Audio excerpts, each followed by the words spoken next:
first one, Paduke, it was a perfect square. It had solid grain and there was really no surprises for the most part, just a few hiccups here and there.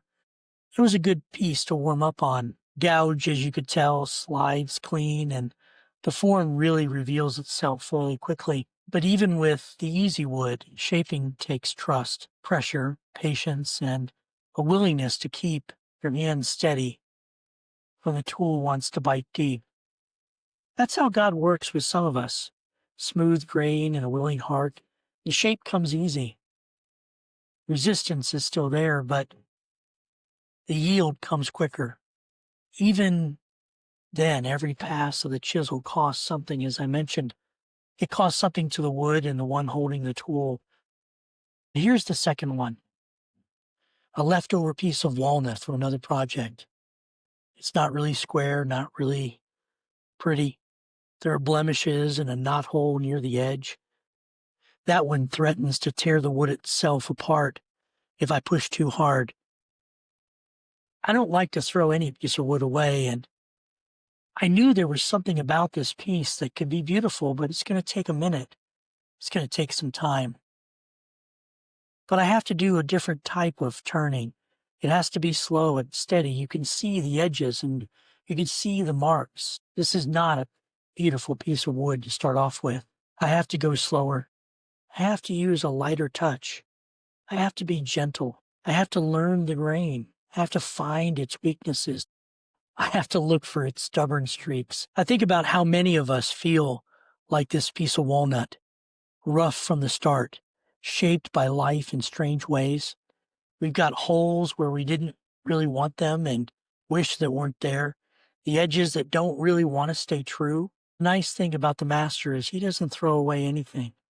There is no real flawed wood. They're just wood, ready to be shaped by his hands. He adapts. He adapts his hands to each piece.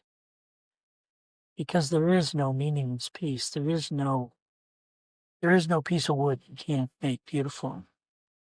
If the wood is even slightly willing. Sometimes the most beautiful curve comes from working around scars instead of cutting away. God's not always trying to erase what's broken. He's trying to redeem it. I'm at a point now where it's almost round. We're almost ready to start the inner work. But I've still got to make sure the bottom is ready. I still have to try to get that leading edge just right. It's not easy. I wonder how many of us are shaped like this.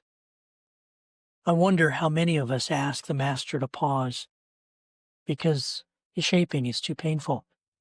In this case, obviously the wood doesn't speak to me, not like we speak to the master. And I know there are times when I have really wanted him to pause, to give me a break, to let me just rest, to turn off the lathe, if you will, and let me just breathe for a moment. I'm still trimming down the outer edge. The roughness of the original piece is being knocked away. It's almost ready. You can see now it's about as round as it's going to be, but there's that knot right there. There's that chink in the edge. I'm not really sure how I'm going to handle that, but I can tell you this.